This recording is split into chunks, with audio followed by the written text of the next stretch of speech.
Welcome to Mr. Moros, your go-to channel for spine-chilling tales, mysterious legends, and true crime stories that will leave you questioning reality.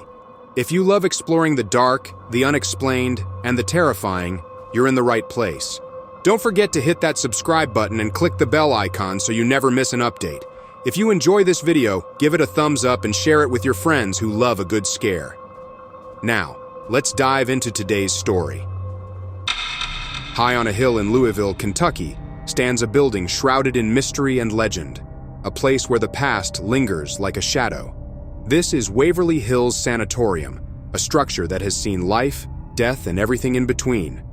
Once a beacon of hope for those suffering from the deadly grip of tuberculosis, Waverly Hills is now known more for its ghosts than its medical miracles. What happened within these walls that has left such a dark and lasting impression? In the early 1900s, tuberculosis was a death sentence. The disease, often called the White Plague, spread rapidly through the population, with little hope for those infected. In 1910, Waverly Hills Sanatorium opened its doors as a small two-story hospital, designed to house no more than 40 to 50 patients. But as the epidemic grew, so did the need for more space, and in 1926, the massive Gothic-style building that still stands today was completed. It was a place of last resort where patients were sent to either recover or die. The sanatorium was a self-contained world, with its own zip code, post office, and even a farm to provide food for the patients and staff. But life inside Waverly Hills was anything but idyllic. The treatment methods for tuberculosis were brutal by today's standards. Patients were subjected to painful procedures, often with little or no anesthesia. Lungs were collapsed, ribs were removed, and patients were forced to endure hours of exposure to fresh air, no matter the weather. These methods were desperate attempts to cure a disease that had no cure. Yet despite the harsh conditions, Waverly Hills was seen as a place of hope. For many, it was the last chance for survival. But as the years went on, the hope began to fade. The death toll rose, and the once bright and bustling sanatorium became a place of despair. It is said that over 60,000 people died at Waverly Hills during its years of operation, though the exact number remains uncertain. One of the most infamous parts of Waverly Hills is the Body Chute, a long, dark tunnel that stretches from the hospital to the bottom of the hill.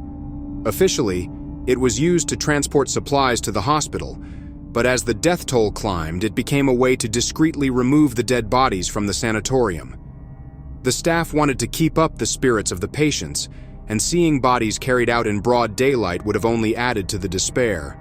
Instead, the dead were taken away under the cover of darkness, down the chute, and out of sight.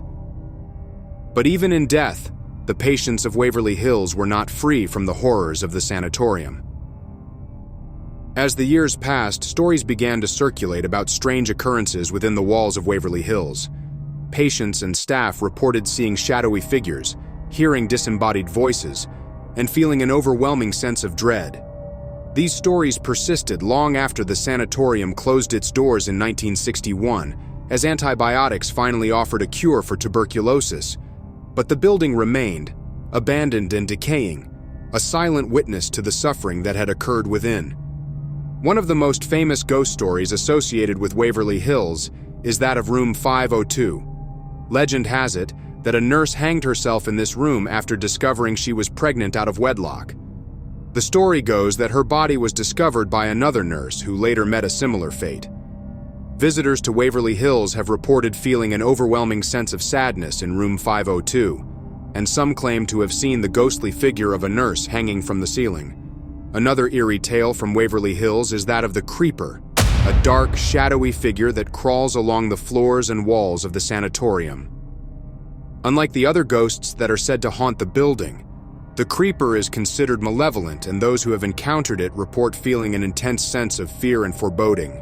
The Creeper is often seen in the basement of the sanatorium, where the energy is said to be the most oppressive. But perhaps the most chilling stories from Waverly Hills are those of the children who are said to haunt the building. One such spirit is that of a little boy named Timmy, who is often seen playing with a leather ball. Visitors to the sanatorium have reported seeing the ball roll across the floor on its own, as if being pushed by an unseen hand. Others have heard the sound of children's laughter echoing through the empty halls, a stark contrast to the otherwise eerie silence of the building. Waverly Hills has become a magnet for paranormal investigators, with countless ghost hunters, psychics, and thrill seekers flocking to the site in search of evidence of the afterlife. Some have captured strange images and recordings, while others have experienced unexplainable phenomena firsthand. Yet, despite the countless stories and encounters, Waverly Hills remains an enigma, its secrets hidden within its crumbling walls. The sanatorium has also attracted the attention of those looking to capitalize on its haunted reputation. Over the years, it has been featured in numerous television shows, documentaries, and even films. Today, the building is owned by private individuals who offer guided tours and overnight stays, allowing the curious and the brave to experience the eerie atmosphere of Waverly Hills for themselves. But what is it about Waverly Hills that continues to captivate the imagination? Is it the tragic history of the thousands who died within its walls? Or is it something more, something darker? Those who have spent time at Waverly Hills often speak of a feeling of being watched, of not being alone, even when they know no one else is around. They describe the building as having a life of its own, as if the walls themselves are alive with the memories of the past. As we walk through the empty halls of Waverly Hills, it is impossible not to feel the weight of the history that surrounds us. The peeling paint, the broken windows, the rusted beds, all serve as reminders of the lives that were lived and lost here. And yet, despite its decay, there is a strange beauty to Waverly Hills, a haunting elegance that speaks to the passage of time and the inevitability of death. In the end, Waverly Hills is more than just a haunted house. It is a testament to the resilience of the human spirit, to the will to survive even in the face of unimaginable suffering. But it is also a reminder that death is never far away, that it can come for us at any moment without warning.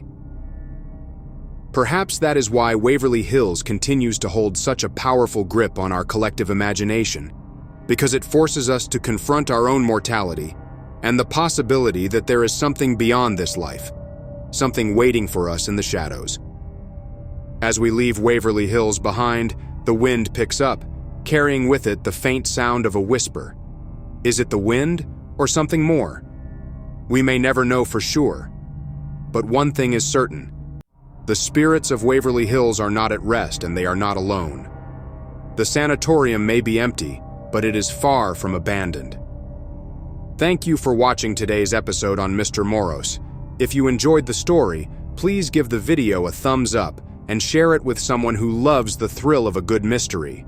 Don't forget to subscribe and turn on notifications so you never miss a spine-tingling tale. If you have any suggestions or stories you'd like to hear, leave a comment below. Until next time, stay curious, stay safe, and keep exploring the unknown. See you in the next video.